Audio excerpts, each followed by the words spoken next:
नमस्कार दोस्तों। आज ये कोई दूसरा या तीसरा अवसर है जब हिमाचल प्रदेश के ख्यात कवि एवं युवा आलोचक के रूप में अपनी पहचान बना चुके गणेश गनी जी हमारे साथ हैं। सर, बिंब प्रतिबिंब प्रकाशन के फेसबुक पेज पर पहली बार आपका हार्दिक स्वागत एवं अभिनंदन है।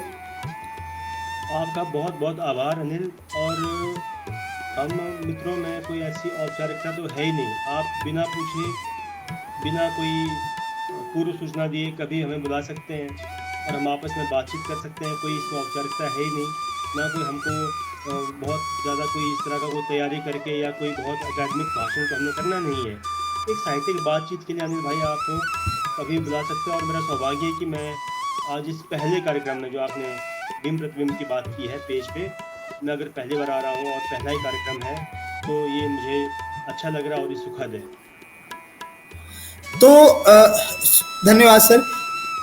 दरअसल तैयारी बनाने के लिए कहीं आलोचना वगैरह लिखनी हो, कहीं किसी से लड़ाई झगड़े करने हो, हथियार वगैरह इकट्ठा किया जाए, साहित्यिक संवाद के लिए, और विशेषकर जब अपने पुरखों को याद करने की बारी की बात आए, तो हमारे ख्याल से आप जैसे प्रबुद्ध जनों से किसी प्रकार की तैयारी की ज़रूरत नहीं भी होनी चाहिए, और आप उसमें सक्षम भी हैं। मैं भी ये सोचता हूँ कि निसंदेह वर्तमान समय में आपके द्वारा जो भी कार्य किया जा रहा है वह प्रशंसनीय है। दोस्तों, गणेश गनी सर कविता के क्षेत्र में लगातार सक्रिय रहे हैं।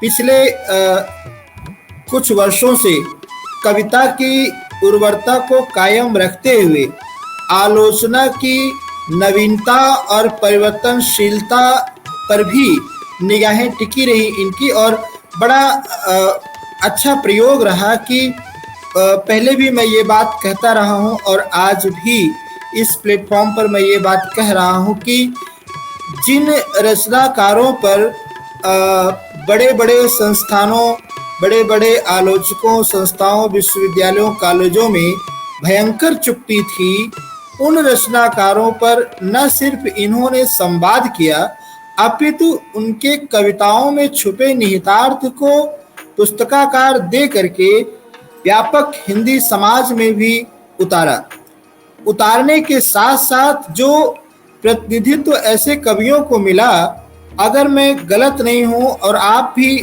थोड़ी बहुत क्षमता अगर मूल्यांकन का रखते हैं, तो आप ये देखिए कि वे बहुत दिनों तक उजाले में ना आ पाते। मैं ये बहुत बड़ी प्रशंसा नहीं कर रहा हूं, लेकिन प्रशंसा करने से चूक भी इसलिए नहीं जाना चाहता हूं क्योंकि ये जिम्मेदारी का काम है। और अकादमिक नॉन अकादमिक जगत में जहां सभी अपने झोले अपने वाद लेकर चल रहे हैं, वहां गनी सर आपका यह प्रयास निसंदेह एक नई भूमिका लिखा है, एक नई दुनिया से हम सबको परिचित कराया है। इसके लिए भी बहुत बहुत आभार, और हम चाहेंगे कि यह सक्रियता आपकी निरंतर बनी रहे, कविता की उर्वरता भी और आलोचना की नवीनता भी। तो विषय है आज का कि ये प्रेमचंद कौन है। इसी के तहत हम आपसे कुछ बातचीत करेंगे, कुछ चर्चा पर चर्चा करेंगे। हमारे श्रोतागण भी, दर्शक भी देखना सुनना चाहेंगे, क्योंकि पिछले, वैसे तो ये सच है कि जब भी कोई भी सोकर उठता है, कोई एक झोंका मुंशी प्रेमचंद की तरफ लगा देता है, एक बार उस दिशा में दौड़ लगा आता है। तो कोई, यह बड़ी गजब की स्थिति रही पिछले वर्षों से, जब से मैं साहित्य जगत को जानने लायक हुआ। और इधर फेसबुकिया मंच पर तो पिछले 3-4 महीने से ऐसी धमाचौकड़ी मची कि कोई उनका चप्पल ढूंढ रहा है, तो कोई चूल्हा देख रहा है कि उनके यहाँ बना क्या था, मैगी भी बनी थी, पुलाव भी बना था, या बासी भात था, रोटी थी तो पकी थी कि कच्ची थी, मुर्गे भी कटे थे कि नहीं कटे थे, कपड़े का रंग ढूंढा गया उनके यहाँ, मुंशी प्रेमचंद के यहाँ, जूते देखे गए, खंगाले गए कि वो जिस समय लिख रहे थे उस समय जूते कैसे थे, पहनावा ओढ़ावा से लेकर के लोगों ने यहाँ तक पूछा कि जिन पात्रों का सृजन किए क्या उनके आसपास कहीं वे पात्र मौजूद हैं। यह कहने को तो यह एक गंभीर आलोचकीय काम कहा जाता है, लेकिन सही मामले में यह भारतीय समाज की दारिद्रता ही है कि जिसको विचारों से आंकना चाहिए, जिसकी नाप तोल वैचारिक उर्वरता के माध्यम से किया जाना चाहिए, उनकी नाप तोल क्षुद्रता और संकीर्णता में फंस कर की जा रही है। तो आपको यह सब जब हो रहा था, निसंदेह आप हमसे ज्यादा अनुभवी है इस क्षेत्र में सर, लंबे समय से आप सक्रिय हैं, कॉलेज यूनिवर्सिटी के छात्र राजनीति से लेकर साहित्य की राजनीति तक को आपने देखा परखा है। तो जब मेरे जैसे युवा इतने विचलित और बेचैन थे, तो आपके हृदय पर क्या गुजर रही थी जब लोग प्रेमचंद के यहाँ सेधमारी कर रहे थे? जी सर। अनिल, बड़ा अजीब लग रहा था और ये चुप भी और मौन रखने का समय था शायद। मुझे लगा कि हम जैसे जो अज्ञात और जिनको ज़्यादा मालूम नहीं है। सर थोड़ा सा आगे हो जाएंगे तो आवाज और साफ हो जाएगी। जी अनिल, जैसे हाँ ये जो चर्चा चली अनिल जी, और इसके ऊपर जो हुआ फेसबुक के ऊपर और सोशल मीडिया पर, उस वक्त मुझे लगा कि कुछ चुप्पी साधनी चाहिए, चुप रहना चाहिए, क्योंकि हमने बहुत ज़्यादा पढ़ा तो है नहीं हिंदी साहित्य और हिंदी के विद्यार्थी भी नहीं रहे और कोई ऐसा इस तरह का योगदान भी नहीं रहा। तो मुझे लगा कि जो लोग कह रहे हैं उनको सुना जाना चाहिए जी। लेकिन मैं आपको अनिल एक बात कहना चाहता हूँ। पिछले दिनों मुझे बनारस जाने का मौका मिला, तो मुझे लम्ही जाने का भी बड़ी इच्छा थी और उस दौरान मैं लम्ही गया। जी तो एक ऐसा व्यक्ति जो 1880 में पैदा हुआ और 1936 में जिनकी मृत्यु हुई, उस ज़मीन पर जब मैं गया तो मुझे एक अलौकिक सी अनुभूति हुई जी कि जिनकी कहानी ईदगाह हमने बचपन में पढ़ी थी, बिल्कुल जब हाई स्कूल में हम लोग थे तो हमने वो ईदगाह कहानी पढ़ी थी, और जी जब कॉलेज के दिनों में हमने निर्मला इनका उपन्यास पढ़ा था, और बस इतना ही हम उन दिनों मुंशी प्रेमचंद को जानते थे। लेकिन मुंशी प्रेमचंद हमारे लिए एक देवता की तरह थे, क्योंकि जी हम उन दिनों लगता था कि ये कौन है जो इस तरह के लिख सकते हैं। हम वास्तव में लेखकों और कवियों को बहुत बहुत बड़ा मानते थे, मतलब एक देवता की तरह हम उनको समझते थे और अब भी समझते हैं। जी ये जो बवाल खड़ा किया गया है सोशल मीडिया पर अनिल, ये शायद मुझे लगता है कि मैं आपको एक उदाहरण देना चाहूँगा। उदाहरण क्या, एक हमारे समाज में भी और आपके मैदानी इलाके के समाज में भी आपने देखा होगा कि यहाँ पहाड़ों में भी है कि जब जी कोई आदमी किसी से परेशान होता है, तो जब उसके दुख दर्द बढ़ जाते हैं तो वो तांत्रिक के पास जाता है जी और तांत्रिक से अपना इलाज कराना चाहता है कि मुझे ऐसी ऐसी समस्या आ रही है जीवन में, मेरा विकास नहीं हो रहा है।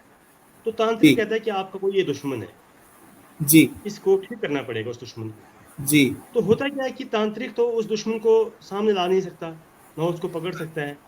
तो वो तांत्रिक अपने तंत्र के माध्यम से, अपने जो उसका प्रयोगशाला है वहाँ जी बैठकर एक सूक्ष्म रूप में एक मानव की रचना करता है। एक मूर्ति जी बनाएगा आटे की या कपड़े की, छोटा सा, और उस व्यक्ति को कहेगा कि यही तुम्हारा दुश्मन है जिसको मैं यहाँ आकर कीलूंगा, उसको चोट जी पहुँचाऊंगा, जी और जितनी चोट पहुँचाऊंगा यह चोट आपके दुश्मन को भी वहाँ लगेगी। जी तो जो हिंदी साहित्य के जो तांत्रिक रूपी जो कवि और साहित्यकार हैं, इनको जी अब कुछ नहीं सूझ रहा है। ये मुंशी प्रेमचंद तक तो पहुंच नहीं सकते।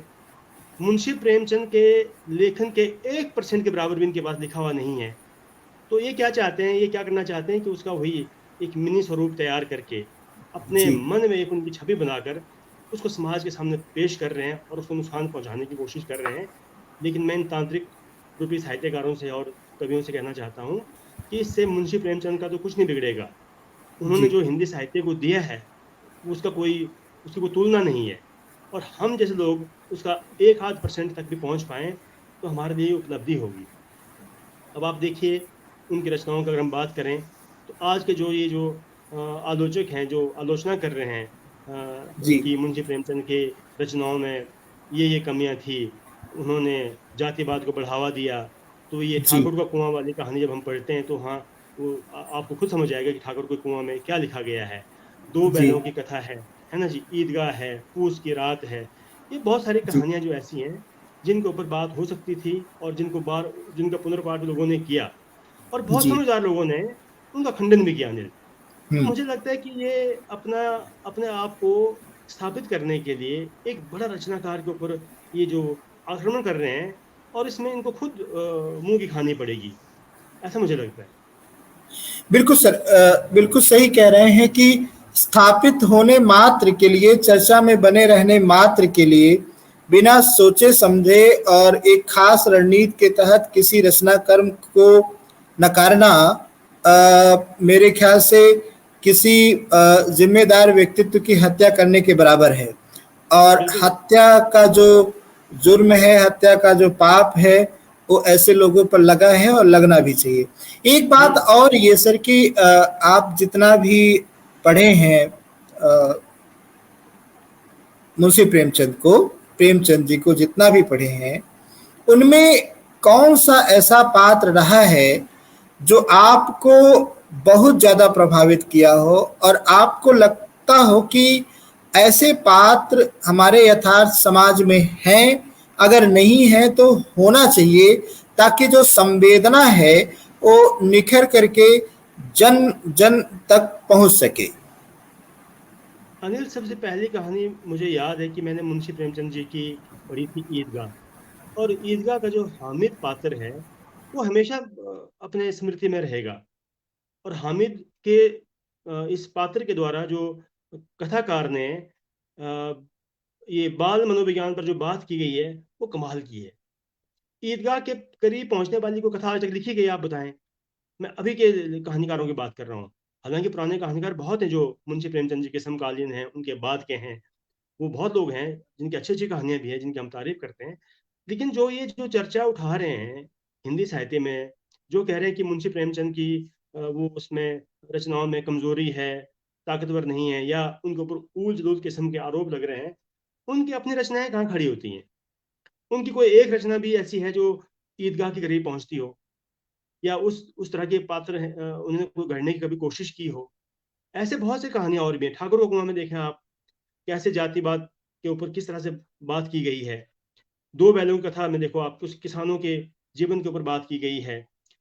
पूस की रात आप कहानी देखें, जिसका कई भाषाओं में अनुवाद हुआ है। और उस पूस की रात के जो पात्र हैं उसमें तो एक वो पालतू पशु कुत्ते को भी एक पात्र बनाया गया हुआ है। क्या कमाल का है!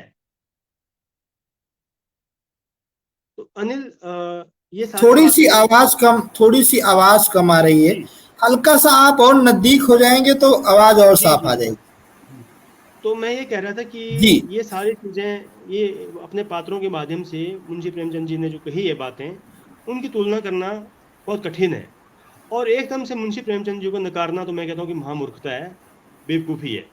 हिंदी साहित्य के इतने बड़े साहित्यकार के अगर आप इनकी जो कोटेशंस हैं, जो इनके वचन हैं, उनको ही पढ़ेंगे तो हम कहाँ से कहाँ पहुँच जाएंगे। जीवन परिवर्तन करने वाली बातें हैं। एक बहुत मशहूर उनका वो कोटेशन है अनिल, कि साहित्य राजनीति के पीछे चलने वाली सच्चाई नहीं, बल्कि राजनीति के आगे मशाल है, मशाल है। जी मशाल दिखाते हुए चलने जी वाली सच्चाई है।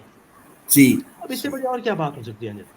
जी मुंशी जी प्रेमचंद ने राजनीति से लेकर, लोक से लेकर, समाज से लेकर, लोक संस्कृति से लेकर सभी चीजों को लिखा गया। और ये उन दिनों की बात है अनिल, जब ये 1880 के बाद की बात है, और आज़ादी से पहले के लेखक हैं ये।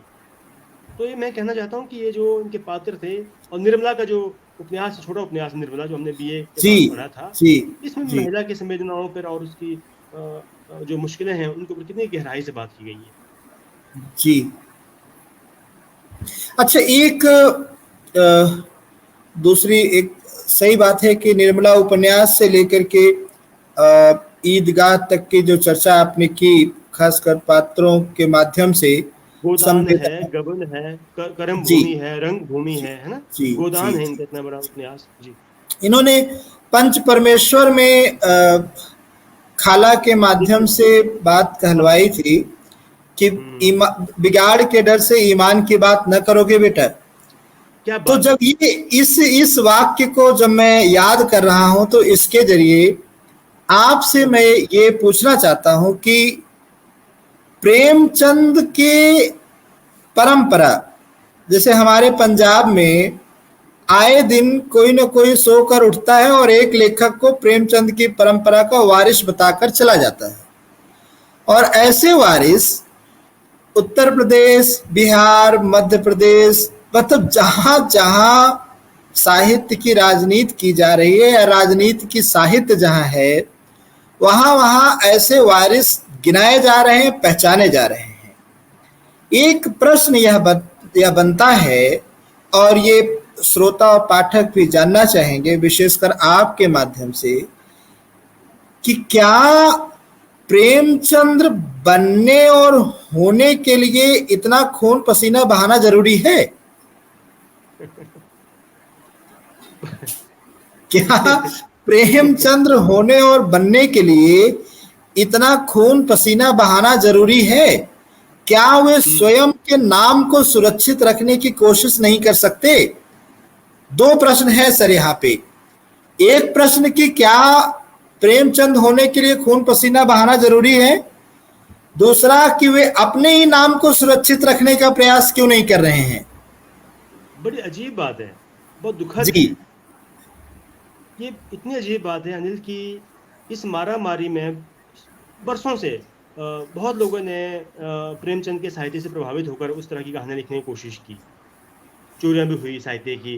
प्रेमचंद, आप क्या सोचते हैं कि प्रेमचंद की कथाओं से वो माल उठाया नहीं गया होगा? पहले पहले बहुत लोगों ने किया, लेकिन जी नकल करने से कोई बड़ा साहित्यकार नहीं बन सकता। ने बिल्कुल कैसे सही। बनेंगे?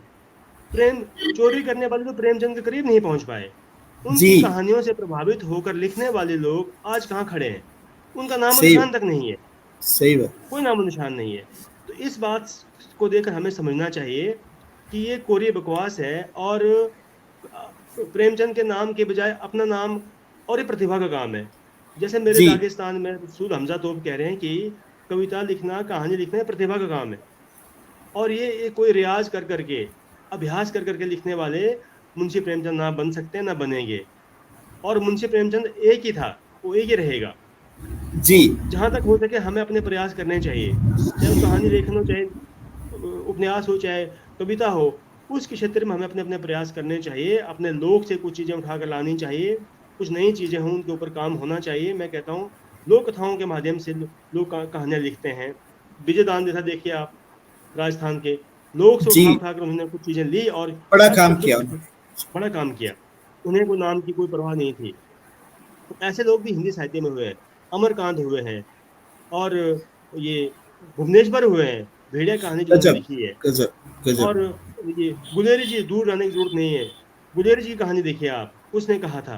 तो ऐसे बहुत लोग हैं। शेखर जोशी की कहानी देखिए आप, कोसी का गजब, घटवार, बहुत बढ़िया कहाँ बहुत हो बढ़िया। सकते हैं इनका मुकाबला? कहाँ? सच में। भुवनेश्वर की कहानी देखिए आप, भुवनेश्वर की कहानी भेड़िए। बीड़ी। तो ये जो लोग जो बोलते हैं, मुझे नहीं लगता ये अध्ययन करते होंगे, जबकि उन लोगों को अध्ययन करना चाहिए। ये हालांकि हमारा काम नहीं है, हम तो कविता के आदमी हैं, लेकिन हमको कहानियों से बहुत लगाव है। हम लिखते कविताएं, पढ़ते कहानी है। कहानी पढ़नी चाहिए, क्यों नहीं पढ़नी चाहिए? तो ये बिना उसके तैयारी के ऊल जुलूल लिखने वाली बातों से प्रेमचंद का कोई बाल भी बांका नहीं होगा। वो एक ऐसी धरोहर हमको दे के गया अनिल, कि जिसको अभी कई सालों तक जिसको याद रखा जाएगा और पढ़ा जाएगा।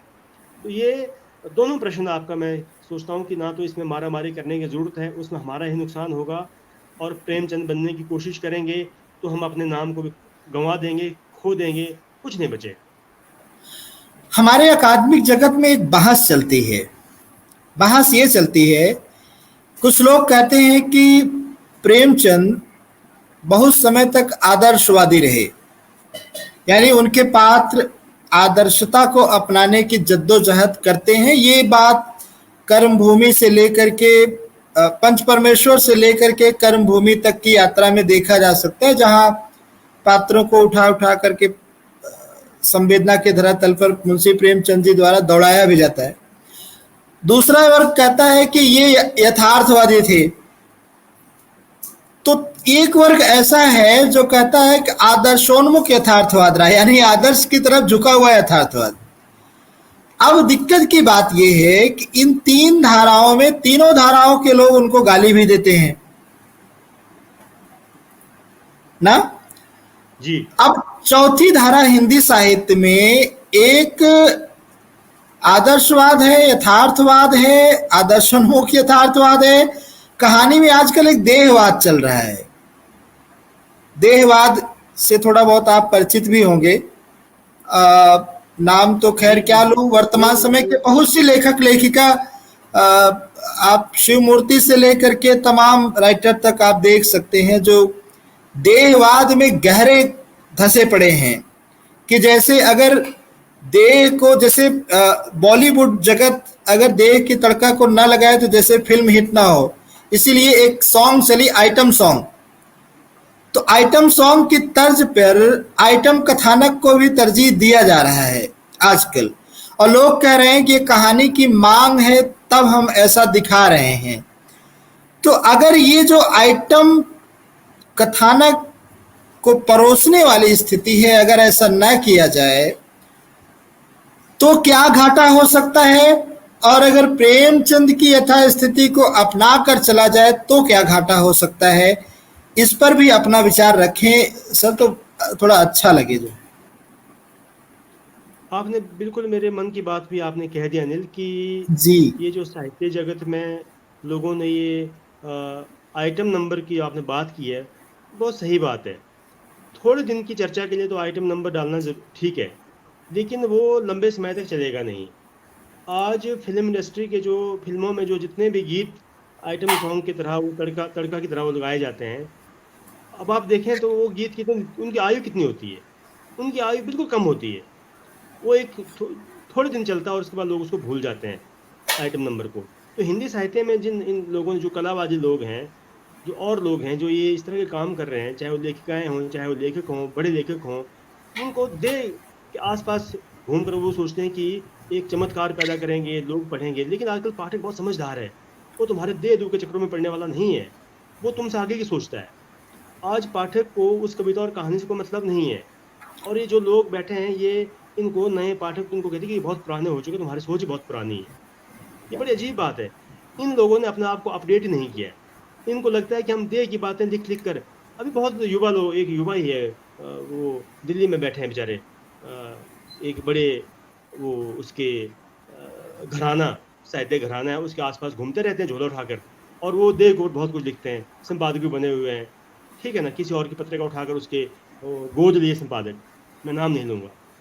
तो जो जिन लोगों ने पत्रिका चलाई थी उसका क्या हाल कर दिया, दे गोबर कविताएं कहानियां छाप छाप कर, और एक किताब निकली जिसके एक पंक्ति भी पढ़ी नहीं जाती। मैं कहता हूँ कि वो अपने बहन, अपने घर वालों के सामने उस किताब में से कुछ पंक्तियां पढ़ लें तो हम लिखना छोड़ देंगे। कितने बेहया किस्म के लोग हैं।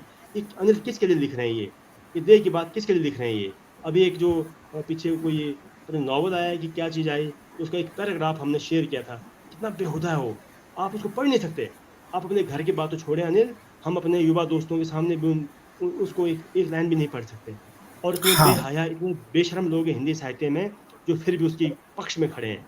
और ये ऐसे घटिया घटिया साहित्य का के पक्ष में खड़े होने वाले लोग भी हमेशा हाशिए पर जाएंगे। इनको तो फेसबुक के माध्यम से नहीं, मंचों पर इनको नंगा करना चाहिए, इन ऐसे लोगों को जो इस तरह घटिया साहित्य परोस रहे हैं और हमारी पूरी युवा पीढ़ी को ये भ्रमित कर रहे हैं अनिल।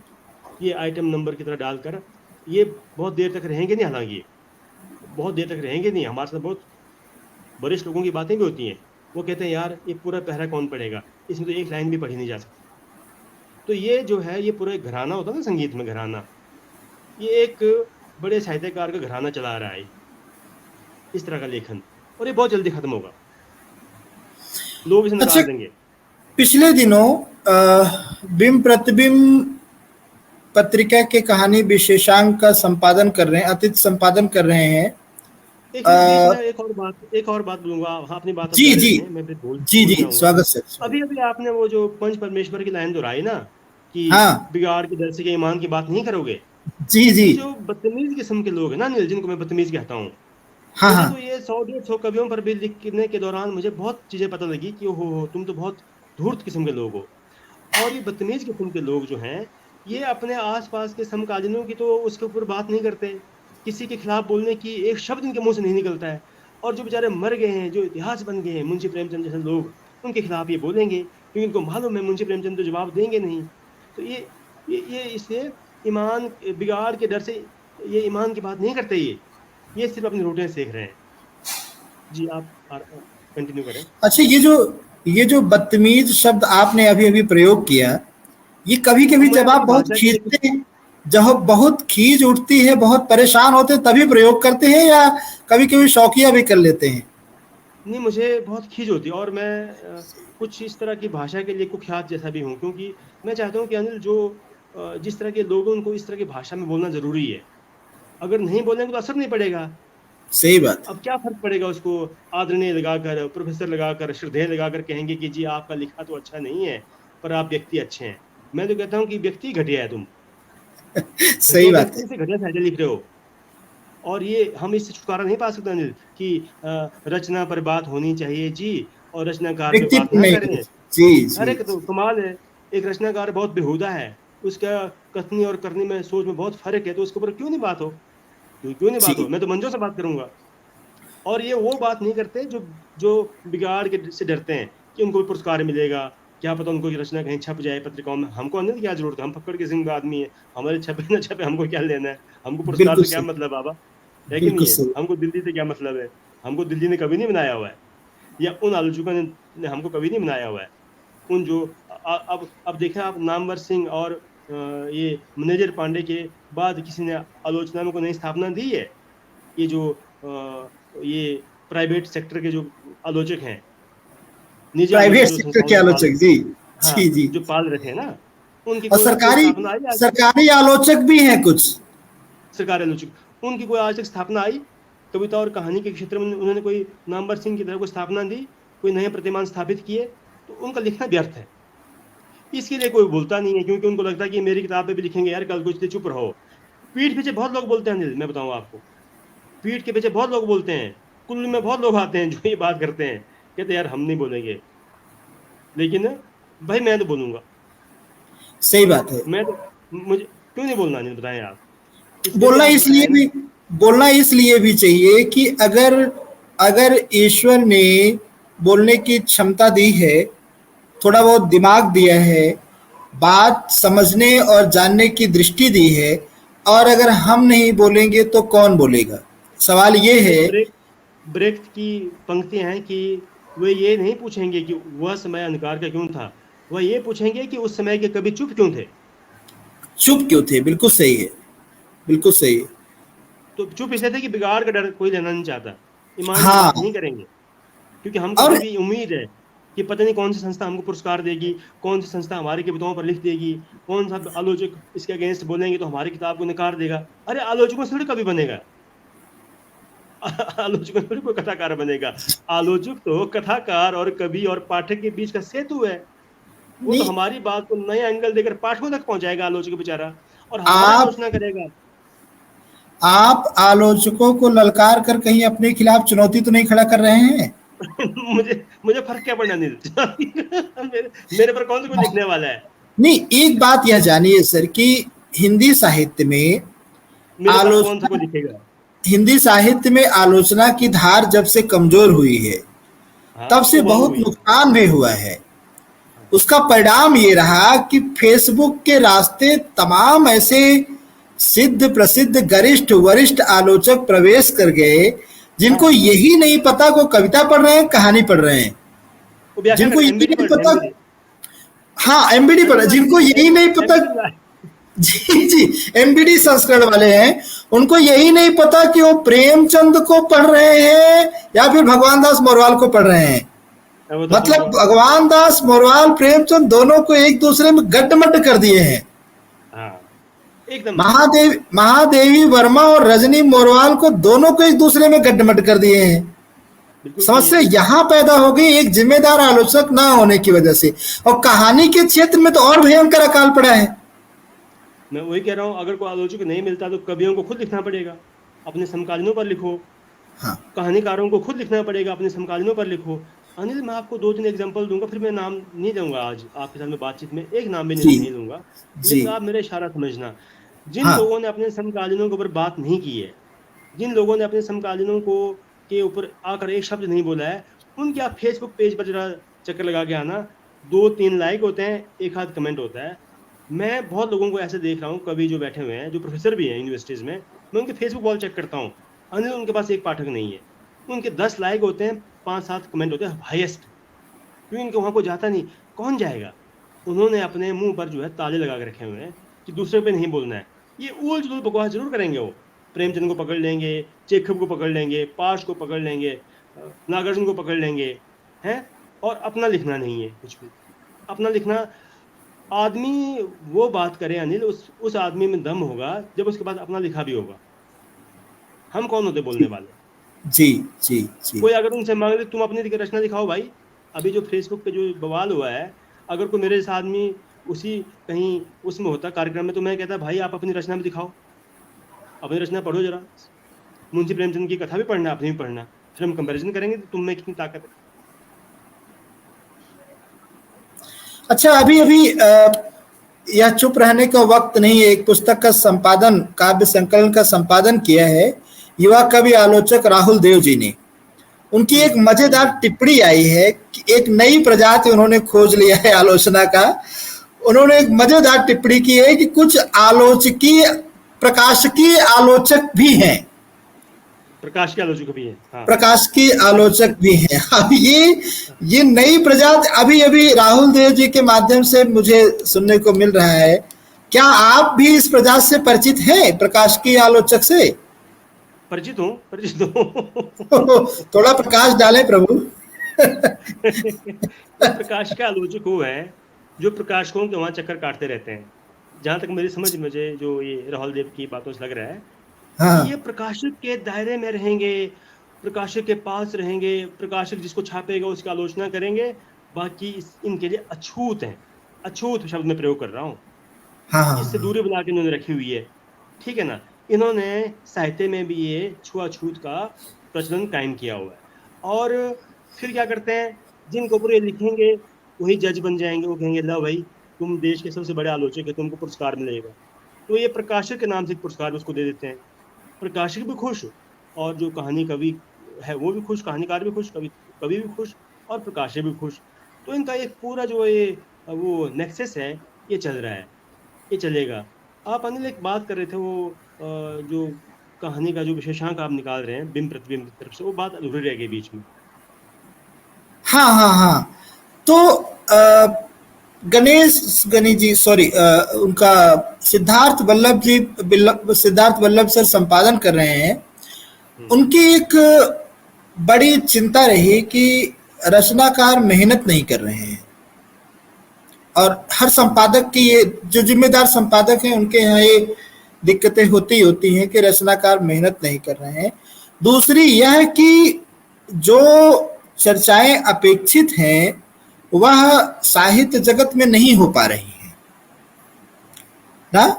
जाहिर सी बात है कि आलोचक भी अपनी भूमिका नहीं निभा रहे हैं ना, प्रकाशक भी अपनी भूमिका नहीं निभा रहे हैं, क्योंकि आलोचना के जहां शौक का सवाल है तो प्रकाशक के यहाँ वहां रोटी का सवाल है, रचनाकार के यहाँ वहां मौज मस्ती का सवाल है और अस्तित्व का सवाल है। तो सवाल ये है कि जोखिम उठाए कौन, घर फूक तमाशा देखे कौन। आप भी कभी कभी गायब हो जाते हैं कविता की दुनिया में, आप तो गायब कविता की दुनिया में रहते हैं। वल्लभ सर जो है वो कभी कभी बुचिया को खोदने निकल जाते हैं। ऐसे बहुत से लोग हैं जो अपनी अपनी दुश्वारियों, अपनी अपनी समस्याओं में उलझ कर रह जाते हैं, और जिनको काम करना चाहिए वो अकादमिक राजनीति में और तमाम प्रकार की संस्थाओं की राजनीति में फंसे पड़े हैं। यानी वो सारा गुणा गणित चौकीदारों से लेकर के ये जो प्रकाशकीय आलोचक हैं इनको उठाने गिराने में लगा देते हैं।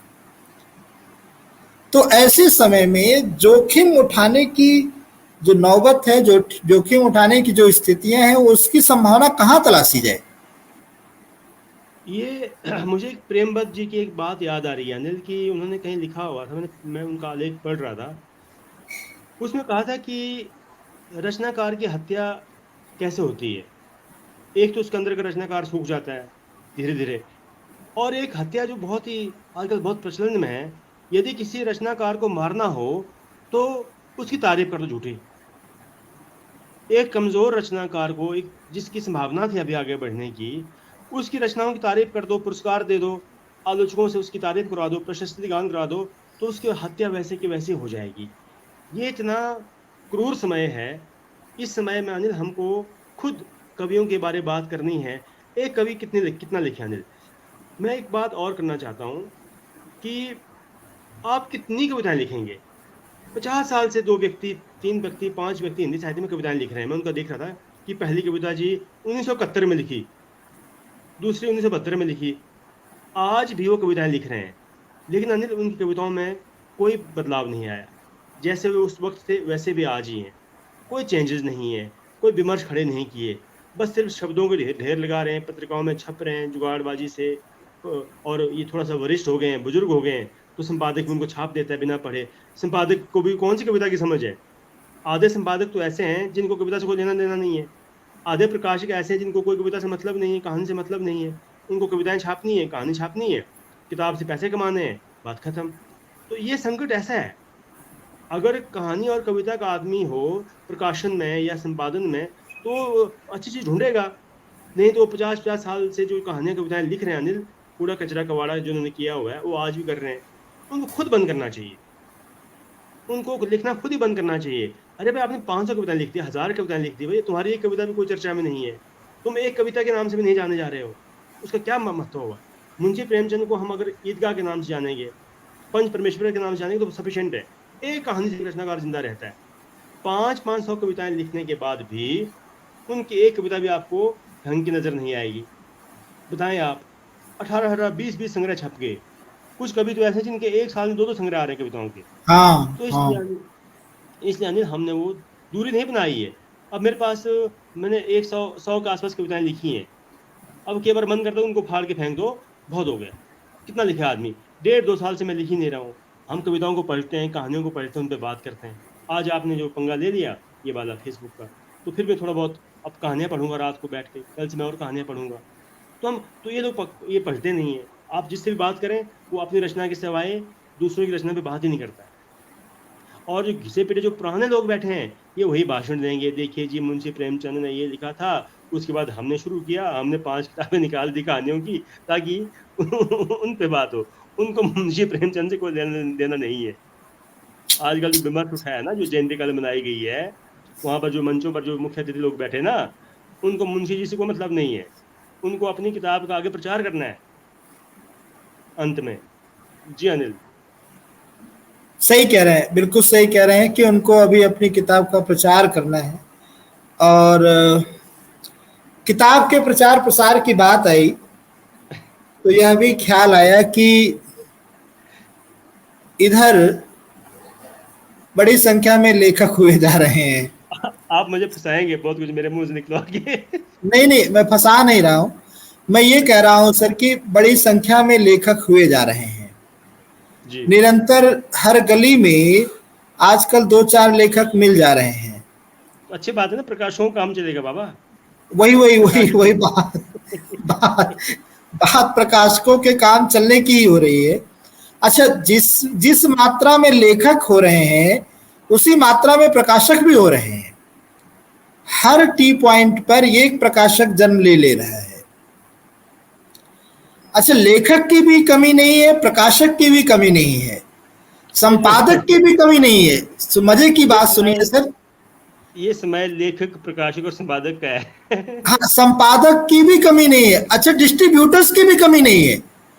अमेजन, फ्लिपकार्ट से लेकर के प्राइवेट पर्सनल डिस्ट्रीब्यूटर तक, और कवि लेखक खुद, कथाकार खुद एक डिस्ट्रीब्यूटर बन चुका है। भयंकर डिस्ट्रीब्यूटर का काम तो वही कर रहा है। तो डिस्ट्रीब्यूटर की कमी नहीं है। बावजूद इसके किताबें आम आदमी तक नहीं पहुंच रही। इन सब के बाद भी गांव में, गांव के चौराहों पर, यानी आज के 8-10 साल पहले जो रुतबा गांव के लोगों का चाय की दुकानों पर बैठकर कहानी पढ़ने का हुआ करता था या अखबार पढ़ने का हुआ करता था, हमारे प्रकाशन, संपादन, डिस्ट्रीब्यूशन, इन सब चीजों, फ्लिपकार्ट, अमेजन तक ने मिलकर के आज तक किताब उन नुक्कड़ों पर, उन चौराहों पर, उन संस्थानों पर नहीं पहुंचा पाए। अब सवाल ये है कि बहुत से प्रेमचंद जो जन्म ले लिए हैं, बहुत से महादेवी जो आ चुकी हैं, बहुत से अमरकांत जो आ चुके हैं, बहुत से शेखर जोशी जो हो चुके हैं, अब इनकी लिखे, इनके कही बातों को आम आदमी तक पहुंचाए कौन? यह बताइए। आम आदमी तक पहुंचाने के ये रास्ते थे ही नहीं वास्तव में। हैं? आप जी। ये रास्ते हैं ही नहीं है, जो जिस दिन रास्तों की आप बात, आम आदमी का वहां तक पहुंच ही नहीं है कहाँ अनिल। चले गए? जी। हाँ, वहां तक उनकी पहुंच ही नहीं है अनिल। फ्लिपकार्ट, अमेजोन तक तो आम पार्टी की पहुंच ही नहीं है। तो आप हैरान होंगे कि ये जैसे ही हम लोग ये किसी कार्यक्रम में जाते हैं तो वहाँ श्रोता आते हैं अनिल, और कभी अपनी कविताएं पढ़ता है। जो श्रोता होते हैं ना अनिल, वास्तव में जब आप 5-10 कार्यक्रम के बाद जाएंगे ना, उन्हीं श्रोताओं में से 5-10 कवि और बन जाते हैं। जो हमारे आयोजक होते हैं वो श्रोताओं को कवि बनाने में कोई कसर नहीं छोड़ते। जो श्रोता थे वो तीसरे चौथे कार्यक्रम में कविता लिख के आता है, उसका नाम लिस्ट में होता है कि ये भी कवि बन गया। मैं कहा यार, ये तो तीन कार्यक्रम पहले तो ये श्रोता था। कहते नहीं, ये भी संभावनाशील है। जी। जी। तो मैंने जो 8-10 सालों में देखा, सही। 3 कार्यक्रमों तक श्रोता था, चौथे कार्यक्रम में कवि बन गया और वो लिस्ट में आ गया कि भाई अब इसको भी पढ़ने का मौका दिया जाए। गुड। मैं कुल्लू के सब श्रोताओं का आपको लिस्ट दे दूंगा, जो पहले श्रोता थे और आज डेट में कवि बन गए। फिर हम श्रोता बनने लायक नहीं रहे, हम अब जाते नहीं उनके कार्यक्रम में क्योंकि हम क्या करेंगे बताओ। तो आयोजकों ने, जो आयोजक थे ना, आयोजक, उन्होंने उन श्रोताओं को भी कवि बना दिया। वाह। और जो कवि नहीं बन पाए ना, वो पत्रकार और कहानीकार बन गए। गजब गजब। गजब की बात हो गई है। गजब। तो सुनने में चला गया मामला। तो इसलिए वो जो जिसकी आप बात करें कि आम आदमी तक कविता पहुंचेगी, तो ये कौन पहुंचाएगा आम आदमी तक? ये वो खुद ही बन गए। जो पहुंचाने वाले लोग थे, जिनको हम पाठक समझते थे, श्रोता समझते थे, वो तीसरे चौथे पांचवें कार्यक्रम में कवि बन गए यार वो। हाँ। मेरे यहाँ तो बहुत एग्जाम्पल है हिमाचल में, उधर पता नहीं आपके उधर पंजाब में, मेरे यहाँ तो नहीं, कुछ ही है। पंजाब में क्या हुआ कि पंजाब में जहां लोग घर से, हमने कुछ दिन कहा, यहाँ पर लोगों ने भी कहा, इस बात की सहमति भी जताई कि भाई अब समय आ गया है कि शहरों महानगरों को छोड़कर गांव की तरफ चला जाए। तो हमने भी बीच बीच में सहमति जताई कि भाई गांव की तरफ चला जाए। अब क्या हुआ कि पंजाब की कुछ उदीयमान संस्थाओं ने क्या किया कि वो शहर और गांव, शहर छोड़कर गांव में जाने की बजाय घर में प्रवेश कर गए। मतलब जो गोष्ठियां बस स्टॉपों पर होनी थी, रेलवे स्टेशनों पर होनी थी, जैसे पुलिया प्रसंग बीएचयू में चलाया जाता है। पिछले दिनों शुक्ला सर अपनी टीम को लेकर के हवाई अड्डे पर पहुंच गए, वहां लोग गीत गवाया।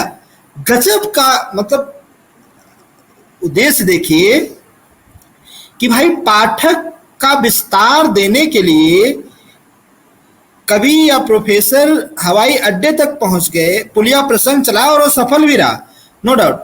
और हमारे यहाँ बस स्टॉपों, रेलवे स्टेशनों, गांवों, प्राथमिक विद्यालयों, इन जगहों पर पहुंचने की बजाय पंजाब में हो क्या रहा है कि लोग घरों में भागे जा रहे हैं और 4-5 लोग इकट्ठे होकर के एक नई तरीके की राष्ट्रीय संगोष्ठी कर ले रहे हैं। तो पंजाब में यह कुछ हो रहा है। उन्नति इन्होंने भी किया है, बशर्ते कि ये श्रोता से कवि नहीं बने, ये कवि थे अब घर के सदस्य होते जा रहे हैं। मतलब जो कवि और साहित्यकार थे वो अब घर के सदस्य होते जा रहे हैं। यहाँ भाई भतीजावाद बढ़ रहा है, व्यवहारवाद बढ़ रहा है। श्रोता से कवि बनने की परंपरा यहाँ इसलिए भी कम हो रही है कि यहाँ कार्यक्रम बहुत कम होते हैं। यहाँ आयोजक के पास टाइम नहीं है, संयोजन करने वाला कोई फुर्सत में नहीं है। अब उपन्यासकार हैं, लेखक हैं, कवि बेचारे हैं कुछ लोकार्पण में फंसे हुए हैं, तो लोकार्पण में कविता पढ़ने का स्पेस तो दिया जाता है, लेकिन उन्हीं को दिया जाता है जिनसे भीड़ को बरकरार रखने की संभावना होती है। अब आप भीड़ का हिस्सा होने की क्षमता पालें, अगर आप भीड़ का हिस्सा होने की क्षमता पालते हैं तो यहाँ बगैर श्रोता में नाम लिखा है, सीधे कवि के रूप में प्रमोशन मिल जाता है, कथाकार के रूप में प्रमोशन मिल जाता है। अच्छा, तो इस मामले में हिमाचल से 2 गुना आगे पंजाब है, आप इसको मान सकते हैं। 2 गुना आगे पंजाब है। तो ये सारी स्थितियां हैं। ये अभी राहुल देव सर ने एक बात और गजब की कही कि दिल्ली लखनऊ में कवि ही श्रोता है और श्रोता ही कवि है। तो वही आप कन्वर्ट हो बोले, गया ना। कन्वर्जन हो वो गया। राहुल ने तो उसका इतिहास नहीं जानका है। जो कवि श्रोता हो गए, जो श्रोता कवि, तो वो पहले तो श्रोता थे, बाद में कवि बन गए, 50 सालों में बेशक बने होंगे, घर पर वापसी, बन गए। मतलब घर वापसी कर लिए एक दूसरे के साथ मिलकर के कि तो ये सारी बातें हैं। एक मैं एक और तो बात बताऊं, अनिल, जी टाइम भी हो रहा है। जी, वो मुझे एक हरियाणा के प्रकाशक की याद आती है। अच्छा, हरियाणा के प्रकाशक, मैंने कहा, मैंने फोन किया उनको, मैंने कहा सर मेरी किताब तैयार है, तो मैं हाँ आपके प्रकाशन से छापना चाहता हूँ। हाँ, तो कहते नहीं नहीं नहीं, मेरी तबीयत ठीक नहीं है, और हम खुद जो है वो कवियों के दरवाजे तक आएंगे। अच्छा, हम कवियों को ढूंढते हुए ना, कहते आपको 3 साल का इंतजार करना पड़ेगा। एक तो पहली बात तो ये है। 3 साल, तो 3 साल तक वेट करो। और मेरे से बात करते करते उनकी तबीयत खराब हो गई, कहते मेरी कुछ तबीयत खराब है आजकल। तो अच्छा, मैंने कहा सर वो कोई बात नहीं, तो कविता, मेरी किताब नहीं छापेंगे आप? कहते नहीं, आप रुको, हम ना कवियों को ढूंढ रहे हैं, हम खुद अच्छा, कवियों के दरवाजे तक आएंगे, उनसे हाँ, किताब लेकर हम लेके आएंगे, हम खुद छापेंगे। तो मैंने बोला ये तो बहुत अच्छी बात है। मैंने बहुत वेट किया। खैर मेरी किताब तो आ गई बाद में, बहुत जल्दी आ गई, मैं इंतजार कर नहीं सकता था। तो 3 साल हो गए अनिल, 4 साल हो गए, वो हमारे चौखट तक तो आए नहीं है। अब पता नहीं किसके चौखट तक जाते होंगे वो, कितने कवियों ने ढूंढे होंगे। हम तो तो इंतजार आप में हैं। कभी नहीं थे ना, आप कभी नहीं थे। अच्छा, आप भी नहीं। भ्रम पाल बैठते हैं कि आप कभी हैं। नहीं, वो नहीं कह रहा हूँ मैं। मैंने कहा कोई और कवि तो ढूंढ के लाते हो कम से कम, जिनके चौखट पे गए, उनकी किताब छापी, वो भी नहीं कर पाए हो।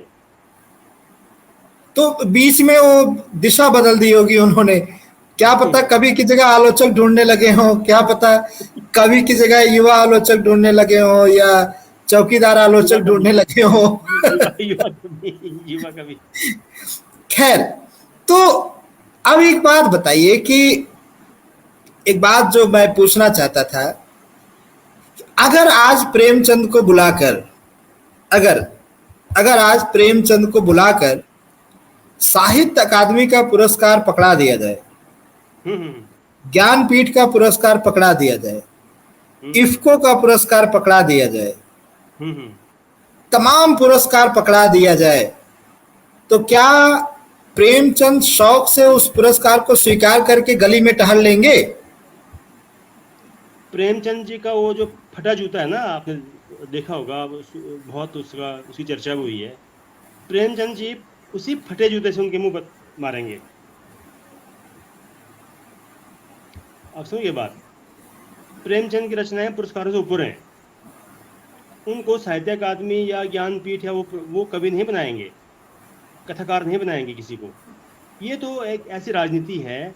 और अनिल एक बात बड़ी, एक और भी मैंने देखी है, मैं अब थोड़ा बहुत जानना शुरू हो गया है साहित्य की राजनीति में, कि जिन लोगों को पुरस्कार मिला आज कहाँ है वो, कहाँ गए वो ज्ञानपीठ वाले, कहाँ गए वो साहित्य अकादमी पुरस्कार वाले। ये प्रेमवत जी की मुझे बात याद आती कि ये हत्या है उनकी भी एक किस्म से, पुरस्कार दे दिया खत्म। तो ये पुरस्कारों वाला राजनीति शुक्र है कि प्रेमचंद के ज़माने में शायद नहीं रही होगी, या रही होगी तो उस वक्त उन्होंने नकार दिया होगा, पता नहीं क्या हालात थे, हमको क्या मालूम अनिल। 1880 की बात है ये, तब वो पैदा हुए, 1936 तक उनका जीवन चला, अगर मैं शायद सही हूँ तो इनके जन्म और मृत्यु के बारे में। तो इस समय काल में कैसा समय था ये, हम गुलाम थे, पूरा भारत गुलाम था। तो ये पुरस्कारों की राजनीति में शायद तो अनिल मेरे ख्याल से बहुत बहुत बात की है ये, बहुत बात की राजनीति है। और नोबेल पुरस्कार को तो एक नोबेल पुरस्कार विजेता ने इसको आलू का बोरा कहा हुआ। बताएं आप। तो ये मुंशी प्रेमचंद पागल नहीं है कि वो आलू की बोरी घर लेके आएंगे। तो कुछ कमेंट्स होंगे अनिल, वो पढ़ के हम उस पर बात करें, काफी फालतू बातें हमने नहीं कर नहीं, ली आज। ये फालतू बात नहीं थी सर, ये बहुत जरूरी बात थी। क्योंकि पुरस्कार का मोह कहीं ना कहीं होता तो है। मैं भी चाहता हूं कि साहित्य अकादमी पा जाऊं, मैं भी चाहता हूं कि उत्तर प्रदेश हिंदी संस्थान, क्योंकि उत्तर प्रदेश से हाँ, हूं तो पंजाब से भी लोग पुरस्कार पा जाते हैं, तो मैं कई बार सोचा कि उत्तर प्रदेश वाले पुरस्कृत कर दें। लेकिन नहीं अब नहीं, कभी कभी पुरस्कार पुरस्कार मिलना चाहिए अनिल, पुरस्कार मिलना, देखो अगर योग्य व्यक्ति को पुरस्कार मिलेगा तो उसमें कौन इनकार करता है भाई। नहीं, अब मैं ये सोचता हूं कि अगर वो पुरस्कृत कर देते हैं तो मैं उस योग्य पुरस्कार को व्यक्ति को लेकर, पुरस्कार मिलना जरूरी है, योग्य व्यक्ति को, योग्य व्यक्ति को। सवाल ये नहीं सर, सवाल ये है कि अगर वो गलती से पुरस्कार कर भी देते हैं तो उस पुरस्कार को लेकर हम किस रास्ते से निकलेंगे, ये एक बड़ा प्रश्न खड़ा हो गया है। हाँ, क्योंकि वो निकल लेंगे। कहीं से भी आप कुछ पाते तो अगला यही कहता है जरूर कुछ जुगाड़ होगा। हम तो सेटिंग सेटिंग अगर कहाँ भविष्य से में होना हमको, है? सुनो, अगर भविष्य में हमको पुरस्कार मिलेगा ना मान लो कभी, तो हम बोल देंगे हमने जुगाड़ से लिया है, पहले बोल देंगे। पहले ही प्रेस कॉन्फ्रेंस करके पहले बोल बोल देंगे। दीजिए, इज्जत तो हाँ, बची भाई रहेगी हम, कम से कम। हाँ, हमको काहे को टेंशन लेनी है। पुरस्कार को देगा तो कहना भाई हमारी दोस्ती थी, हमको मिल गया। इसमें परेशानी क्या अच्छा, बात है। दिक्कत की बात यह है कि पुरस्कार वापसी गैंग भी आजकल नहीं दिखाई दे रहा है। वो अब गायब हो चुका है, वो कब आएंगे? विलुप्त हो चुका है। वो जब जब उनको पुरस्कार नहीं मिलेगा, अगला पुरस्कार, तब आएंगे वो। अच्छा। ये पुरस्कार, हाँ, वो पुरस्कार वापसी का मतलब ये होता है कि हमको बड़ा पुरस्कार क्यों नहीं मिला, इससे बड़ा। ओ, आप समझते नहीं बात। हाँ, मतलब ध्यान ठीक है आकर्षण प्रस्ताव। ना। वो मुझे वहां पे बल्लभ जी का कमेंट दिख रहा है, बल्लभ जी का। बल्लभ जी बोले हैं कि प्रेमचंद तो रह ही गए बीच में बातचीत में, इसलिए तो वो बीच लेट में आए, फिर ये लेट आए, लेट आए, वो लेट आए, चाहते हैं कि बल्लभ जी लेट आए। प्रेमचंद को, मतलब बल्लभ सर ये चाहते हैं कि प्रेमचंद जी को अभी और घसीटा जाए, फेसबुक पे कम नहीं, खिंचाई हुई है। बल्लभ जी लेट आए। हमने जो पहले प्रेमचंद पे बात की, बहुत, ये बहुत लेट आए ये लेट से आए, ये हर जगह अभी बुचिया के सेवा में लगे होंगे तो हैं। लेट से प्रवेश करते हैं। चलिए सर, अच्छा एक बात और कि अगर सही मामले में कुछ अच्छा काम करना हो साहित्य में, तोड़ फोड़, और उठाओ, नहीं, उठा और बैठक। बल्लभ जी को हम एक बात और बोलना चाहते हैं कि हम तो हाँ, प्रेमचंद की बात करने नहीं आए थे। हम तो जो प्रेमचंद के ऊपर बात कर रहे थे, हम उनकी बात करने आए थे। उनकी बात करने आए थे, हम तो ये और ढूंढने आए थे। एक बात जी, और अनिल, और हम अपनी बात करने आए हैं। हम अपनी बात करने और हम हाँ, ये देखने आए थे कि जिस प्रेमचंद की बात हो रही है ये कौन है, ये प्रेमचंद है कौन। ये कौन है, और हमें क्यों नहीं, हमारी बात क्यों नहीं हो रही है। हाँ, हमारी बात क्यों नहीं हो रही ये है बात है। भाई? हाँ, बिल्कुल, हम ये भी जानना चाहते थे कि आखिर इतना घसीटा, इतना शोर शराबा हो रहा है, ये हम्म, प्रेमचंद कौन है? असली वाले प्रेमचंद है, नकली वाले प्रेमचंद है, ये दलित मैंने वाले आपको प्रेमचंद है, दलित ये विरोधी मैंने आपको प्रेमचंद बताया, है? ये मैंने हाँ आपको सर। बताया तो है। ये उन तांत्रिकों द्वारा एक सूक्ष्म प्रेमचंद पैदा किया गया, और उस सूक्ष्म प्रेमचंद की मूर्ति को ये कीले लगा रहे हैं, चाकू से इसको छील रहे हैं, ताकि उस प्रेमचंद को चोट पहुंचे। लेकिन वो प्रेमचंद इतना बड़ी आत्मा है, वहां इनकी चोट पहुंच नहीं सकती। तो ये है। अभी वल्लभ सर ने फिर कहा है, पता लगे तो बताना कौन थे प्रेमचंद। अब ये 31 तारीख भी बीत गई है, जन्म दिवस भी मना लिया गया, जयंती भी मना ली गई है, अभी तक तो नहीं पता चला। पता चलेगा हम्म, तो इसी फेसबुक पे हम लोग फिर उपस्थित होंगे। अच्छा सर, ये एक बिल्कुल। बात जो रह गई थी, जिसका होना जरूरी था, ये सब तो चल ही रहे हैं, ये लाइव लूव भी चलता रहेगा, हम आप भी आते जाते रहेंगे, हमारे आपकी तरह ही बहुत से लोग आते जाते रहेंगे। अगर कुछ वाकई काम करना हो, जो श्रोता लोग सुन रहे हैं या आगे चलकर जो सुनेंगे, या जब ट्रांसक्रिप्ट होकर के किसी मैगजीन वगैरह में आएगा तो लोग पढ़ेंगे भी, तो अगर अभी कुछ ठीक ठाक काम करना हो साहित्य में तो हमें क्या करना चाहिए? अनिल देखिए, अगर आप गुणवत्ता की बात कर रहे हैं, साहित्य में गुणवत्ता की बात, और आलोचना की अगर आप बात कर रहे हैं, अच्छा साहित्य आगे आए, पाठकों तक पहुँचे, तो हमें अपने समकालीनों को बहुत पढ़ना पड़ेगा और उनके बारे में खुल के चर्चा करनी पड़ेगी। और ऐसी चर्चा करनी पड़ेगी अनिल, जो आपने खुद ही जिक्र किया कि बिगाड़ के डर से ईमान की बात नहीं करेंगे क्या, तो ईमान की बात करनी पड़ेगी। साहित्य में ईमानदारी बहुत ज़रूरी है।